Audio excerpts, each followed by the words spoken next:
पंच परमेश्वरी भगवान की, चौबीसों भगवान की,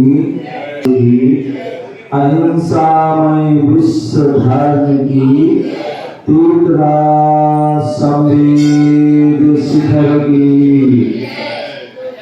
सभी पुनः भारत की राजधानी दिल्ली और मध्य प्रदेश की राजधानी भोपाल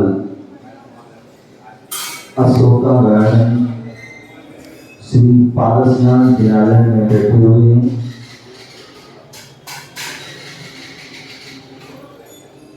और भगवान महावीर स्वामी का शासन चल रहा है। भगवान महावीर स्वामी के द्वारा जो वाणी गिरी, वही वाणी हमें जनवाणी के रूप में प्राप्त है और उसी जनवाणी का हम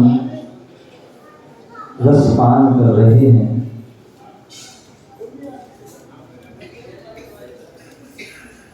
आचार्य कुंद गोस्वामी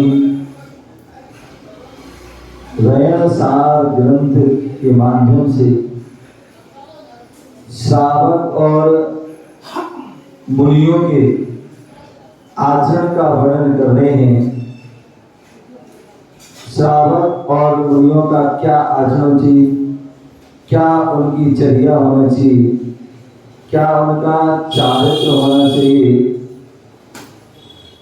वह क्या उनके व्रत नियम संयम होना चाहिए, उसके बारे में यहाँ व्याख्यान चल रहा है। रयण सार ग्रंथ की 9 गाथा पूरी हो चुकी है। देखिए कितना विशद व्याख्यान है कि चातुर्मास पूरा होने वाला है।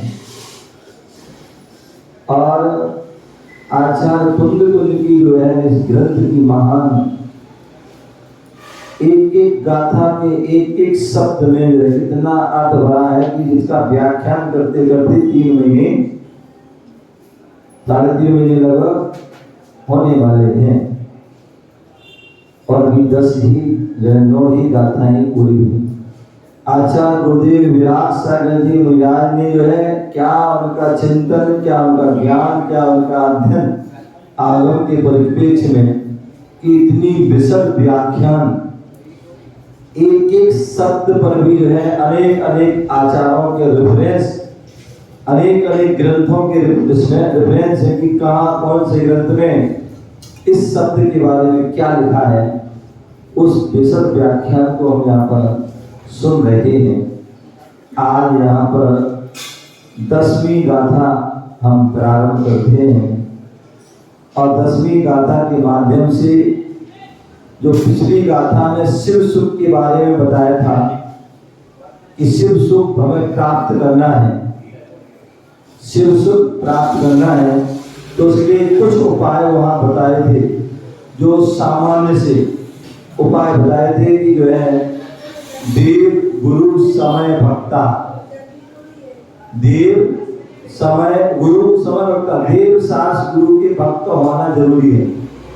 दूसरा बताया था कि जो संसार शरीर भोगों से विरक्त होना आवश्यक है। और तीसरा बताया था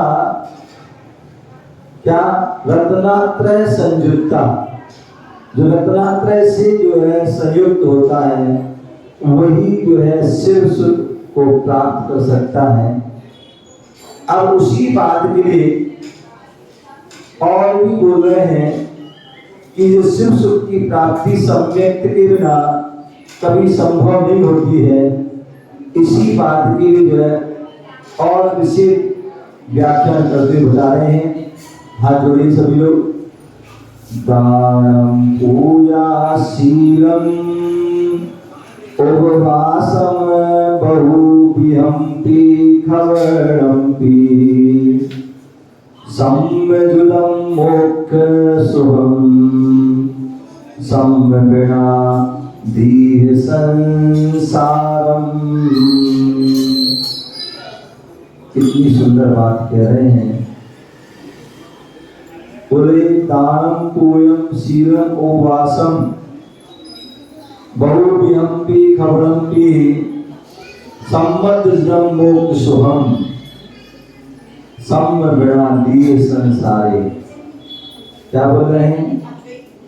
बोले सम्यक युक्त होकर ही, क्या सम्यक युक्त होकर सच्ची श्रद्धा, सच्ची आस्था, सच्चा विश्वास, सच्ची हमारी रुचि से युक्त होकर के क्या करना है? दानम पूया शीलम। उस सम्यक से युक्त होकर के हमें क्या करना है? दान देना है। और सम्यक से युक्त होकर थोड़ा सा भी दान करोगे, वो दान जो है हमें विपुल मात्रा में वह फल को प्रदान करने वाला है। जैसे कहा जाता है, पहले भी बताया गया था कि जो है बट वृक्ष का बीज जो होता है बहुत छोटा होता है, और उस बट वृक्ष के बीज को यदि हम उपजाऊ भूमि पर, इस बार उपजाऊ भूमि पर, उपजाऊ भूमि जहाँ की भूमि अच्छी है, जहाँ पर पानी भी बहुत अच्छी मात्रा में है, जहाँ का जो किसान है वह किसान भी समय का भी ध्यान रखता है कि कौन सी दिन में, कौन से महीने में हमें फसल को बोना है, कौन से महीने में फसल को काटना है, ये सब ज्ञान है।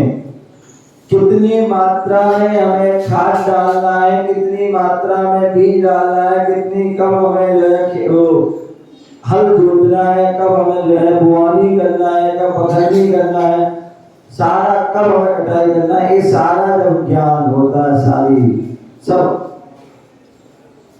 उस जो है उस स्थान, उस समय, उस जलवायु, उस भूमि, सब कुछ अनुकूल होने पर जो है वो बीज क्या होता है? बट वृक्ष का धारण करता है। उसी प्रकार हम दान कर रहे हैं, तो दान कब करना है? तो बोले दान जो है पहली बात तो क्यों करना है, किसको करना है और कब करना है, ये हमें पता होना चाहिए। दान जो है हमें कब करना है?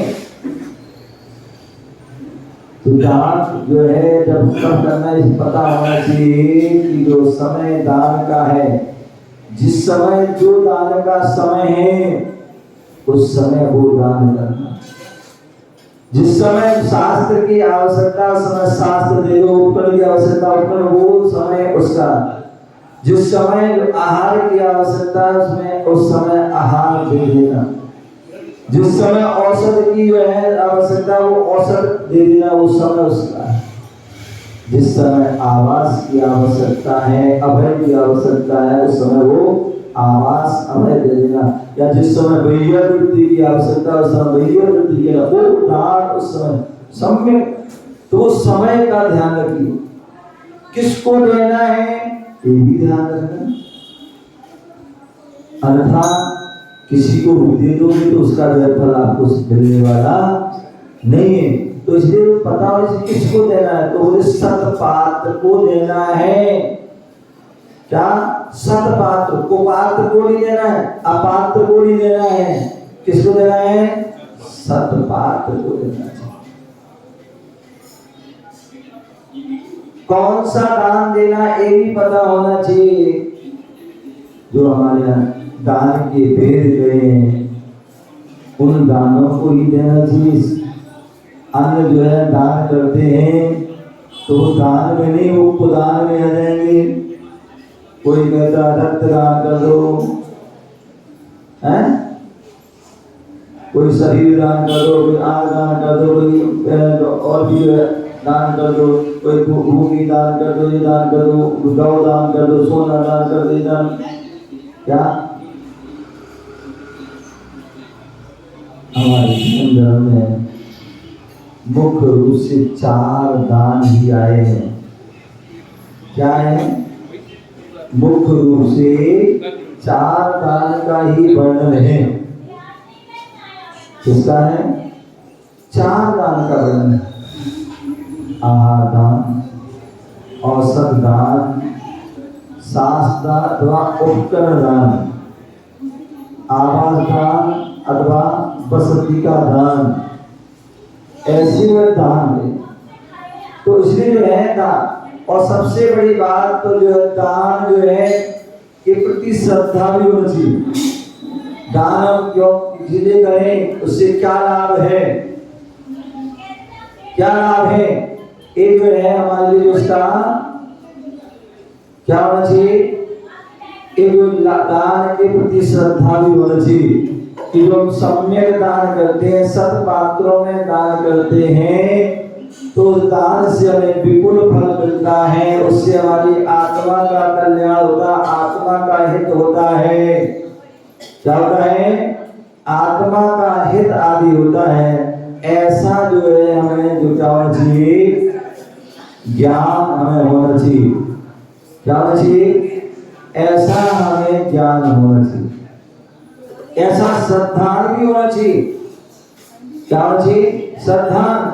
बोले सम्यक जो है पूर्वक दान करेंगे, सम्यक दर्शन पूर्वक दान करेंगे, तो वही दान हमें जो है श्रेष्ठ फल को मिलेगा। आचार्य भगवंतों ने कहा है, दान परंपराएं मोक्ष साधनम। दान से हमें परंपरा से क्या होती है? मोक्ष की प्राप्ति होती है। क्या होती है? दान से हमें मोक्ष की प्राप्ति होती है।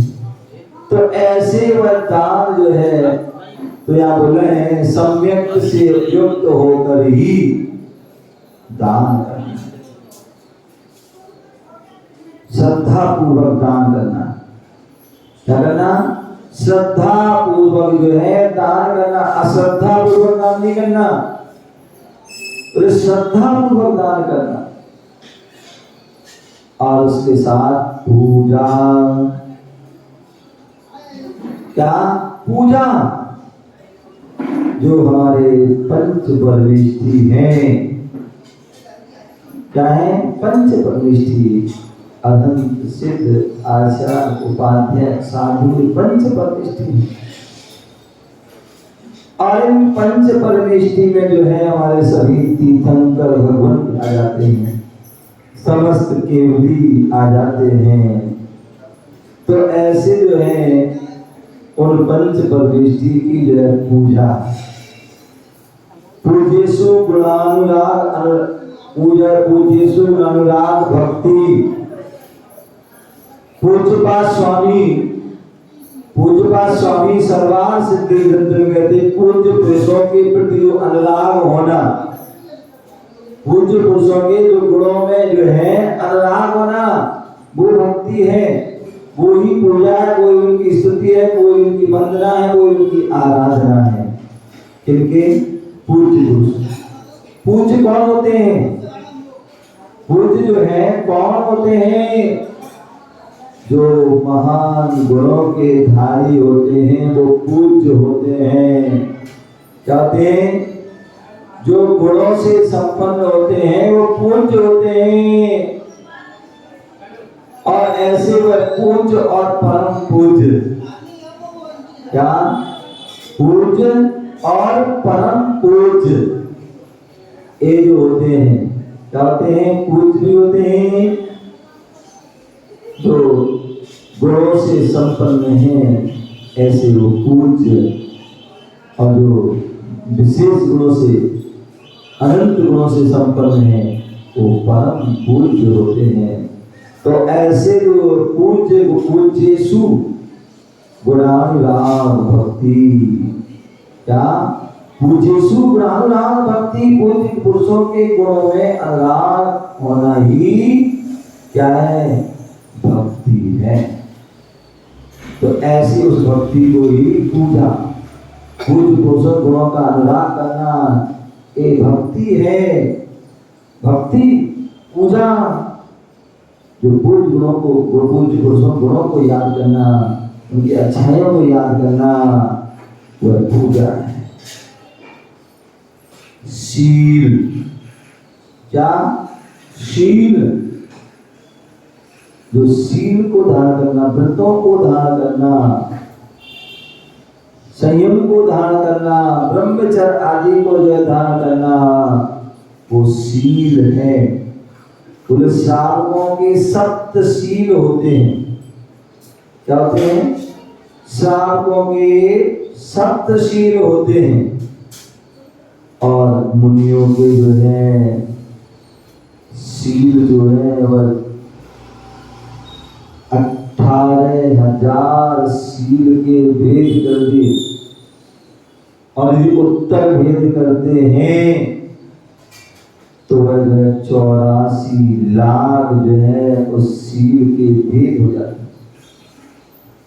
इतने जो है महान, इसलिए को महान कहते हैं, परम पूज्य कहते हैं, इसलिए उनको महाव्रती कहते हैं, संयमी, सकल संयमी कहते हैं, क्योंकि वह इतने जो शील की, शील का अर्थ ब्रह्मचर्य भी होता है, शील का अर्थ प्रकृति भी होता है, शील का अर्थ स्वभाव भी होता है। शील जो है शब्द अनेक अर्थों में जो है आता है, आता है, अनेक अर्थों में आता है। ऐसा वह शील जो है, जो मोक्ष, जो शिव सुख को प्राप्त करना चाहता है,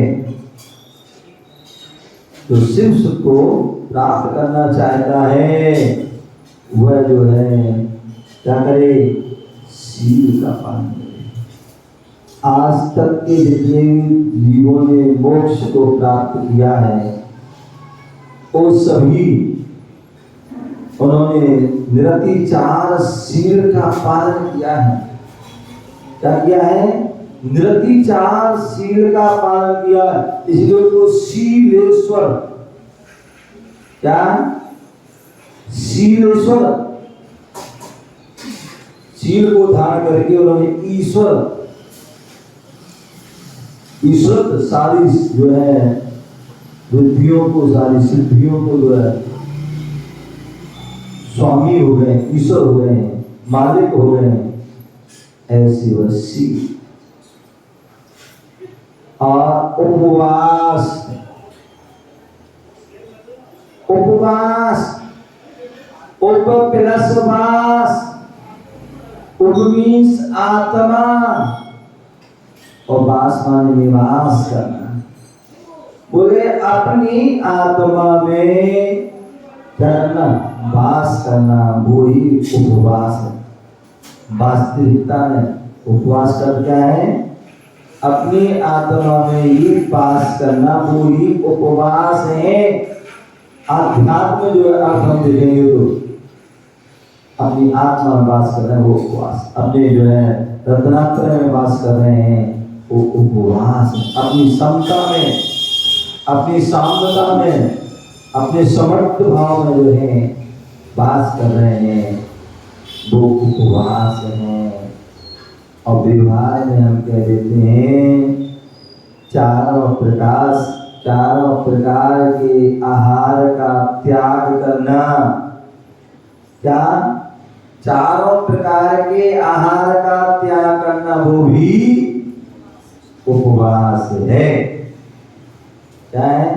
चारों प्रकार के आहार का त्याग करना, वो भी उपवास, और आत्मा में निवास करना, वो भी उपवास। तो ऐसे और उपवास इतने हमारे महान महान साधक हुए, जिन्होंने महान तपस्या की।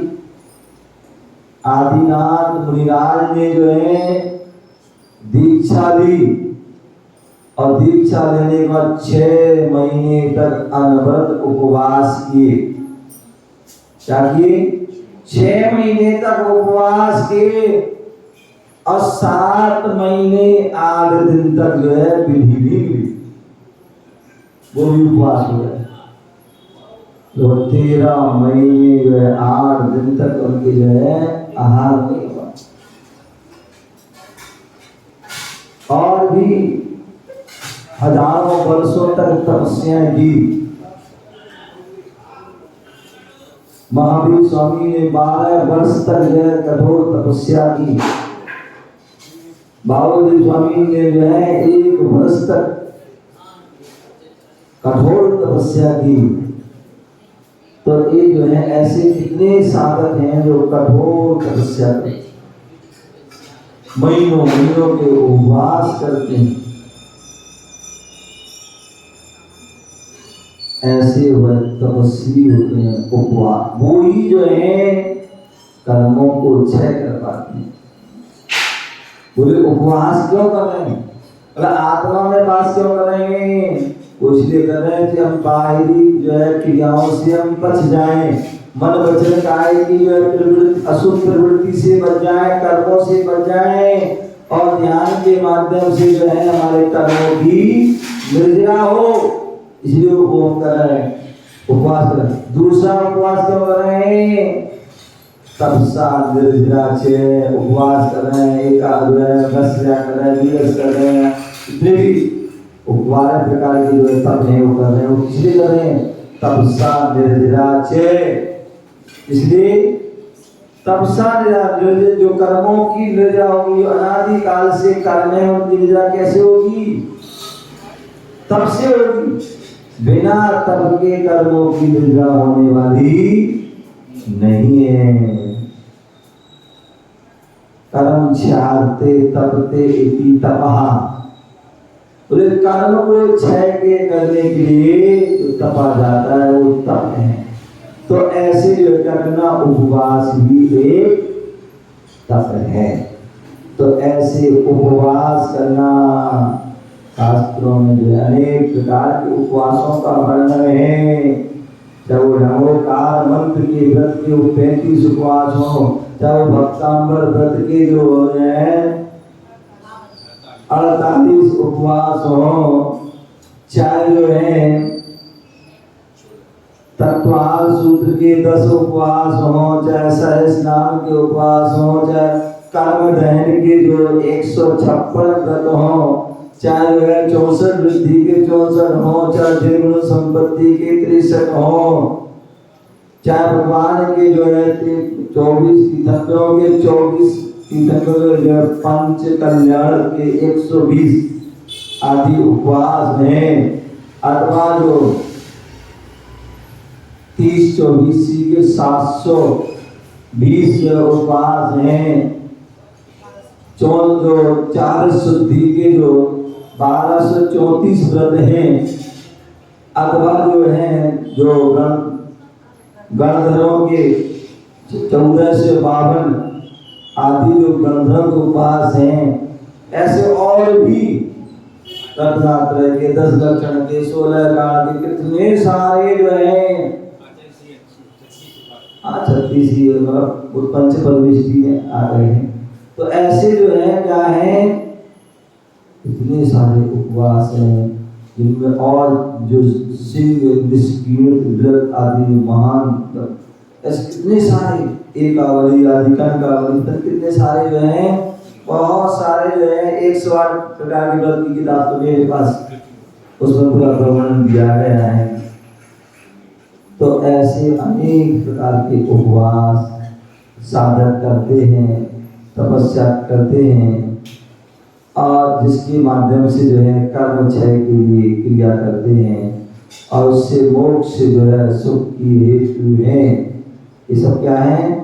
सम्यक से युक्त होकर दान करना, पूजा करना, शील का पालन करना, उपवास आदि अनेक प्रकार के कर्म की क्रिया करना एक मोक्ष सुख के हेतु है। किंतु ये सारी क्रिया कैसे करना है? बोले सम्यक के बिना, जो है दीर्घ संसारी है। इन सम्यक के बिना श्रद्धा नहीं है, आस्था नहीं है, विश्वास नहीं है। क्या होता है उपवास करने से? क्या फायदा है शरीर को सुनाने से?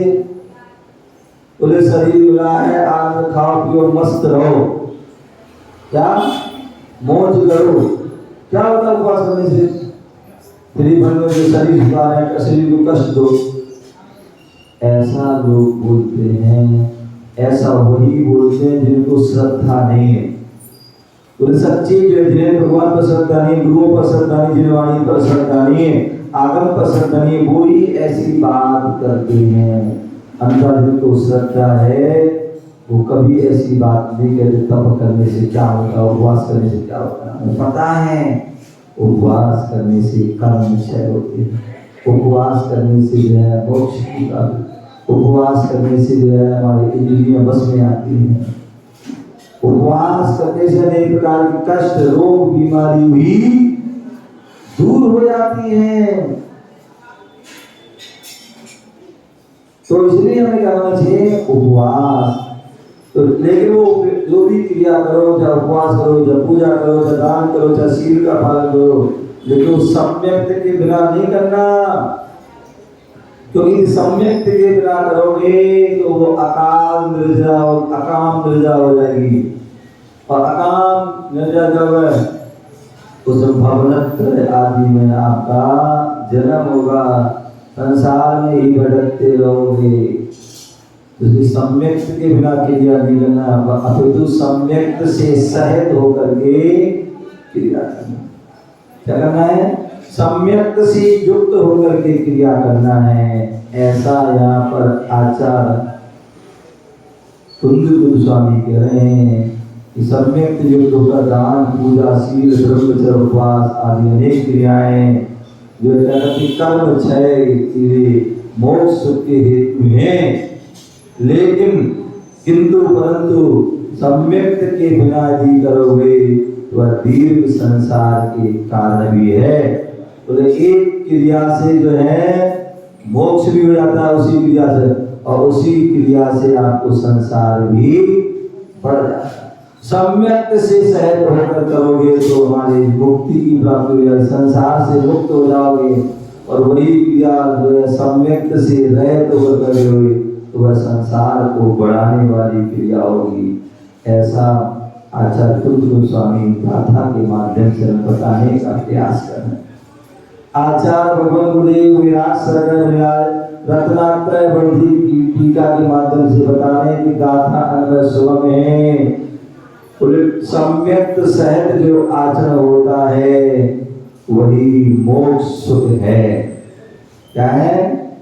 सम्यक सहित आचरण ही मोक्ष सुख का आधार है, मोक्ष सुख का हेतु है। यदि सम्यक से सहित हो तभी जो है हमारे लिए आचरण मोक्ष को प्रदान कर सकता है, वही हमें मोक्ष सुख प्रदान कर सकता है, वही हमें अनंत सुख प्रदान कर सकता है। यहाँ कारण में कार का उपचार किया गया है। क्या है? कारण में कार, कोई कारण के बिना कार्य की सिद्धि नहीं होती। क्या? कारण के बिना कार्य की सिद्धि नहीं होती। आपको भोजन करना है तो भोजन करना है तो उसके लिए हमें कारण की आवश्यकता होगी। कारण मतलब सामग्री आदि होना चाहिए, गैस चूल्हा आदि होना चाहिए, बनाने की विधि भी पता होना चाहिए, बनाने वाला भी होना चाहिए। ये सब जो क्या है? एक कारण है। जब कारण होगा तभी जो है कार्य की सिद्धि हो पाई, तभी आपको भोजन आदि मिल पाएगा, अन्यथा भोजन नहीं। तो इसलिए बोल रहे हैं कारण में कार्य का उपचार किया गया है। मोक्ष के साधक अर्थात सम्यक युक्त चारित्र में मोक्ष कार्य का उपचार किया गया है। बोले मोक्ष में के आश्रम में मोक्ष सुखात्मक है। इस मोक्ष मतलब सुख में जो है कारण क्या है और कार्य क्या है? तो मोक्ष सुख में कारण जो है वो क्या है? सम्यक दर्शन, सम्यक ज्ञान, सम्यक चारित्र्य कारण है। क्या है? सम्यक दर्शन, सम्यक ज्ञान, सम्यक चारित्र्य क्या है? बोले कारण है। और कारण में कार्य का उपचार हुआ तो जब रत्नात्रय ध्यान करोगे, तब साधना करोगे, तभी हमें जो है मोक्ष सुख जो है वह कार्य है। क्या है? मोक्ष सुख जो है वो कार्य है। उस कार्य की प्राप्ति तभी होगी जब रत्नात्रय रूपी कारण होगा। और रत्नात्रय में भी जो सम्यक दर्शन मेन है, सम्यक दर्शन का होना आवश्यक है। सम्यक दर्शन नहीं है तो कुछ भी आपके पास नहीं है, कुछ भी उपलब्धि आपको प्राप्त होने वाली नहीं है। सम्यक दर्शन तो मोक्ष सुख की साधकता सम्यक चारित्र्य में मोक्ष सुख कार्य है और उपचार जो है किया गया है कार्य कारण का। अतः तद्रूप आचरण ही मोक्ष सुखात्मक है। जो सम्यक रूप से जो आचरण होगा, पहले सम्यक दर्शन, फिर सम्यक ज्ञान, फिर सम्यक चारित्र्य, तो ऐसे तदनुरूप होगा तभी मोक्ष प्राप्त होगा। क्योंकि चारित्र्य धारण करने ज्ञान है नहीं है, दर्शन है नहीं है, तो उससे जो उस चारित्र्य से कुछ भी होने वाला नहीं है। इसलिए पहले जो है सम्यक दर्शन होना चाहिए, फिर ज्ञान होना चाहिए, फिर चारित्र्य हो, तभी जो है सिद्धि की बात। अथवा प्राप्त कराता है, क्या कराता है? तद्रूप जो है रत्नात्रय रूप आचरण होगा तभी हमें जो है मोक्ष प्राप्त कराता है। इस पद का अध्याहार कर मोक्ष को प्राप्त कराता है। रत्नात्रय हमें क्या कराता है? मोक्ष सुख प्राप्त करता है। सम्यक दर्शन क्या कराता है? मोक्ष सुख प्राप्त कराता है। इस प्रकार अर्थ संगति बैठाई जा सकती है। मोक्ष को देने वाला कौन सा आचरण है और उसके कितने प्रकार हैं? क्या बोले? मोक्ष जो है कौन देने वाला है, कौन सा आचरण है, वो आप कितने उसके प्रकार हैं? तो मोक्ष सुख का जो है हेतु है, मोक्ष सुख का जो आधार है, मोक्ष का जो हेतु है तो वह क्या है? दानम। क्या है? दानम। दान जो है मोक्ष सुख का हेतु है। दूसरा पूजा, पूजा भी मोक्ष सुख का हेतु है। तीसरा शील, क्या? तीसरा शील भी मोक्ष सुख का हेतु है। और चौथा उपवास। क्या? उपवास। बहुविधमपि क्षपणमपि। तो दान, पूजा, शील, उपवास और अनेक प्रकार का कर्म क्षय कारक जो भी आचरण है या चारित्र्य रहता है, वह सब सम्यक के योग से किया गया होकर मोक्ष को प्राप्त करता है। तो मोक्ष के प्रकार कितने हैं? तो दान, पूजा, शील, उपवास आदि अनेक प्रकार कर्म क्षय के लिए कारक हैं, आचरण है या चारित्र्य है वह सब। और सम्यक योग के से किया गया होकर ये मोक्ष को प्राप्ति सम्यक प्रकार से किया जाता है तो ही हमें मोक्ष की प्राप्ति होती है। यह जो है गाथा का जो सार है। इसी तत्व को निषेधात्मक कथन द्वारा अभिव्यक्त किया जा रहा है। उन्होंने पहले भी कहा था कि जो हमारे जो भी धर्म की जो प्रक्रिया होती है दो प्रकार से होती है, एक निषेधात्मक, एक प्रवृत्ति रूप। क्या? एक तो निषेधात्मक होती है और एक प्रवृत्ति रूप होती है।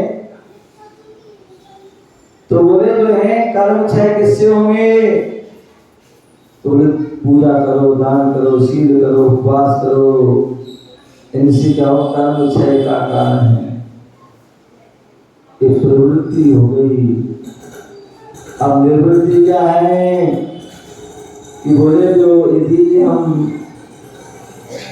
सम्यक बिना दिए संसारे, यदि सम्यक के बिना तो जो है समस्त आचरण, यदि आप जो है पूजा भी कर रहे हैं, दान भी कर रहे हैं, शील भी कर रहे हैं, उपवास भी कर रहे हैं, लेकिन वह सम्यक के बिना कर रहे हो, श्रद्धा के बिना कर रहे हो, आस्था के बिना कर रहे हो, तो वह दीर्घ संसार अर्थात दीर्घ संसार का हेतु है। उससे संसार ही बढ़ेगा, संसार नष्ट होने वाला नहीं। दान, पूजा, शील, ब्रह्मचर्य का पालन, उपवास, इसी तरह अन्य अनेक प्रकार के कर्म क्षय करने वाले कार्य भी सम्यक दृष्टि द्वारा किए जाते हैं। क्या? दान, पूजा, शील, उपवास आदि हैं, ये भी जो है कर्म क्षय के लिए करने के लिए सम्यक दृष्टि के द्वारा किए जाते हैं। तो उससे तो मोक्ष की प्राप्ति होगी, और सम्यक दर्शन के बिना किए जाते हैं तो उससे कर्म क्षय होने वाला नहीं है। कुछ व्यक्ति देखा देखी कर लेते हैं। क्या? देखा देखी मंदिर आ गया, देखा देखी पूजा कर लिया, देखा देखी नियम संहिता कर लिया, लेकिन मन से वो भाव नहीं, मन से वो श्रद्धा नहीं, मन से वो आस्था नहीं है। तो कितनी भी तपस्या करना, कितनी भी उपवास आदि कर रहे हैं, लेकिन उससे हमें जो सच्चा सुख प्राप्त होने वाला नहीं है। तो इसलिए क्या बोल रहे हैं? सम्यक दर्शन के जो है, सम्यक दृष्टि के, सम्यक दर्शन के बिना जो है दीर्घ संसार का हेतु है। सम्यक दर्शन नहीं है, उसके बिना तुम कोई क्रिया कर रहे हो तो वह दीर्घ संसार। इसलिए दान, पूजा, शील, उपवास, इसी तरह अनेक प्रकार के कर्म क्षय के करने में जो है कार्य यदि सम्यक दृष्टि द्वारा किया जाता है। एक मिथ्या दृष्टि कर रहा है इसी, और एक सम्यक दृष्टि क्या है? तो सम्यक दृष्टि द्वारा किया जाते तभी जो है मोक्ष की प्राप्ति होती है। किंतु मिथ्या दृष्टि द्वारा किए गए कार्य जो है मोक्ष के साधक, कितना भी आप तपस्या करके उपवास करके पूजा कर लो, लेकिन मिथ्या है तो वह आपके लिए सिद्धि में सहायक नहीं है। और सम्यक दर्शन के साथ करोगे, थोड़ा सा भी कार्य करोगे तो वह सिद्धि को प्रदान कर सकते। अपितु संसार, अनंत संसार में भ्रमण कराते हैं। यदि सम्यक दर्शन के बिना करोगे तो उस समय अनंत संसार में व्यक्ति भ्रमण करेगा। ऐसा जो है वह गाथा का जो है सार है। ऐसा आचार्य गुरुदेव ने अपनी टीका के माध्यम से सम्यक और मिथ्या दोनों के अंतर को सारा धर्म ग्रंथ में पहले अध्याय के पहले जो है चौथे गाथा में कहा है, श्लोक में कहा है, नरत्वेपि पशूयन्ते मिथ्याग्रसश्चेतना चेतसा पशुतेपि नरायन्ते सम्यक् व्यक्त चेतना। इतनी सुंदर बात जो है सागा धर्मामृत में पंडित आसंद ने की। क्या? नरत्वेपि पशूयन्ते मिथ्याग्रस चेतना, बोले जो मिथ्या से ग्रसित है, क्या है? मिथ्या से ग्रसित है, जिसका चित्त जो है क्या मिथ्या से जो ग्रस्त चित्त वाले व्यक्ति को जो है मनुष्य पर्याय से युक्त होने पर भी वह पशु की तरह है। क्या बोल दिया? व्यक्ति मिथ्या से है, ऐसा चित्त वाला है, और वह मनुष्य पर्याय से युक्त भी है, लेकिन फिर भी वो पशु है, क्योंकि मिथ्या से सहित है। क्या है? मिथ्या से। तथा सम्यक युक्त चेतना वाले प्राणी पशु पर्याय से युक्त मनुष्य हैं। जो जिनका मनुष्य तो है लेकिन आचरण पशु जैसा है। क्या पर्याय से जो है मनुष्य है लेकिन आचरण जिनका क्या पशु जैसा है, तो वास्तविकता में मनुष्य नहीं, वो पशु ही है। और जो पशु पर्याय में है लेकिन पशु जैसा जिनका आचरण नहीं है, आचरण कैसा है? मनुष्य जैसा है, तो वह पशु नहीं, वो तो जो है मनुष्य है। क्या है? वो मनुष्य है। इसलिए बोले मिथ्या से विकसित चित्त वाले प्राणी मनुष्य पर्याय से युक्त होते हुए पशु की तरह हैं, और सम्यक युक्त चेतना वाले प्राणी भी पशु पर्याय युक्त होते हुए मनुष्य है। ये बड़ी बात। एक पशु है लेकिन उसका आचरण अच्छा है तो वह मनुष्य तुल्य है, और एक व्यक्ति मनुष्य है लेकिन उसका आचरण जो है पशुओं जैसा है, तो वह क्या है? वह मनुष्य नहीं, वह पशु ही है। ऐसा यहाँ पर जो है आचार आशा पंडित कह रहे हैं। इस प्रकार से मुझको जो है जाने आगे बता रहे हैं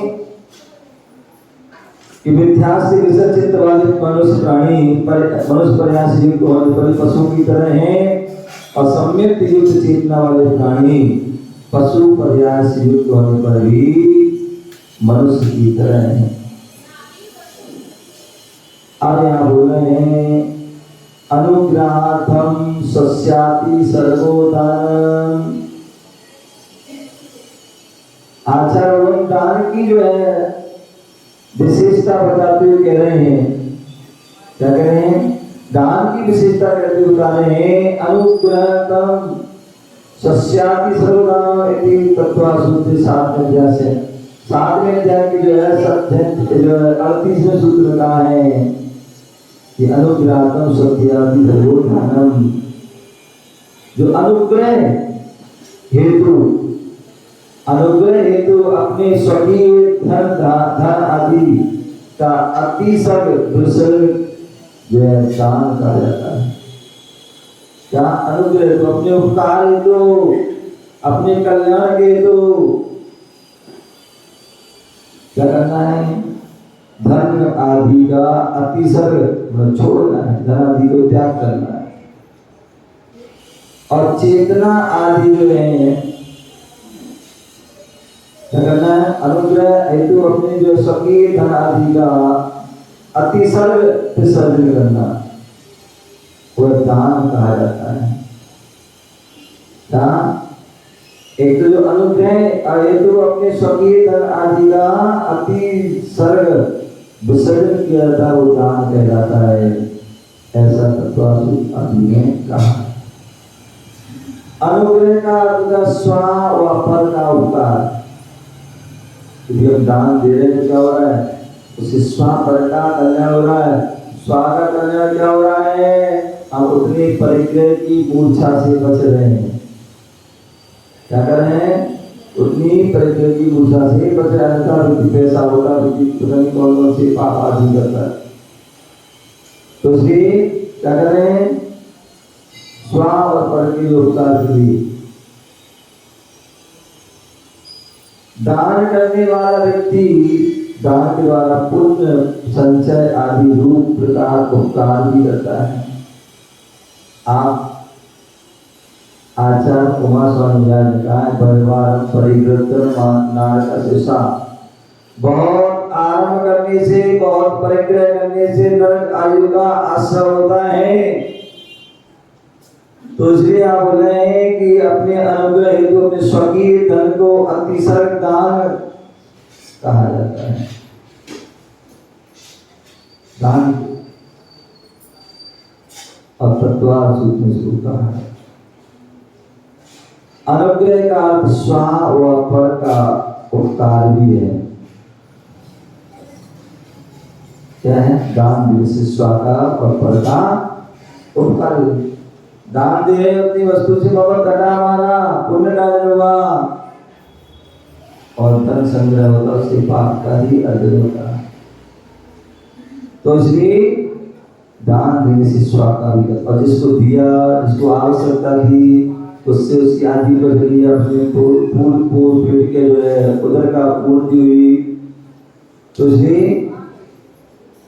स्वास्थ्य पर का होता है। दान देने वाला व्यक्ति दान के द्वारा पुण्य संचय आदि अपना उपकार करता है। क्या करता है? दान देने से पुण्य का अर्जन भी होता है, पुण्य का संचय और अपना भी उपकार करता है।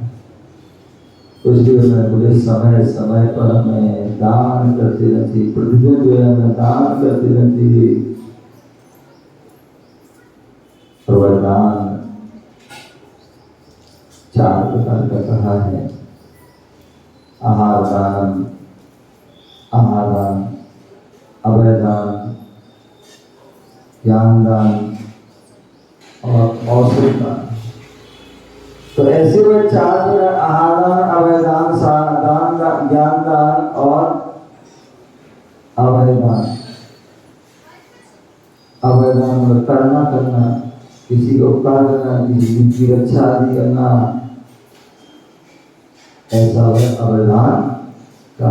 तो ये 4 प्रकार के जो दान जो है कहे गए हैं, पूजा आदि में पढ़ते हैं, वसुरंगी शास्त्राचार आदि ग्रंथ में भी हम पढ़ते हैं। आहारो सब था भय देवोदम चौर्योदानम तम दुच्चैदायबम विबुधुवासय जय। क्या बोल रहे हैं? दान 4 प्रकार के होते हैं। आहारोषध, आहारदान, औषधदान, साधदान और अभयदान। ये जो 4 प्रकार की जो है दान है, क्या है? ये 4 प्रकार की जो दान है, ये चारों दान हमारा कर्तव्य है। क्या? ये 4 दान है, उसके प्रति हमारा कर्तव्य है कि हमें दान करना, क्योंकि दान श्रावकों की सर कर्तव्य में जो है अंतिम जो है दान है। तो इसलिए वो कर्तव्य को पूर्ण करना है तो दान करना आवश्यक। ये दान जो है अनेक शास्त्रों में उन दानों का उल्लेख है,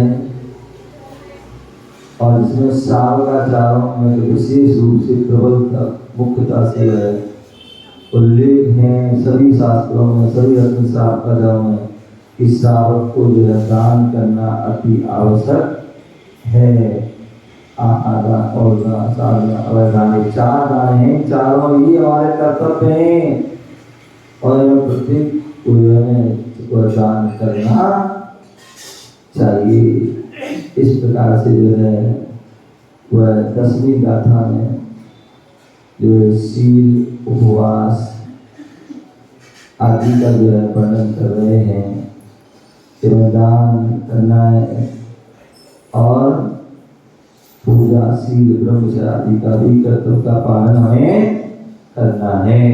तो इस प्रकार से जो है क्या एक गाथा के बारे में बता रहे हैं, और भी दान का क्या फल है, दान की क्या विशेषता है, ज्ञान का क्या फल है, तो सबके बारे में हम और भी जानेंगे, बैठेंगे।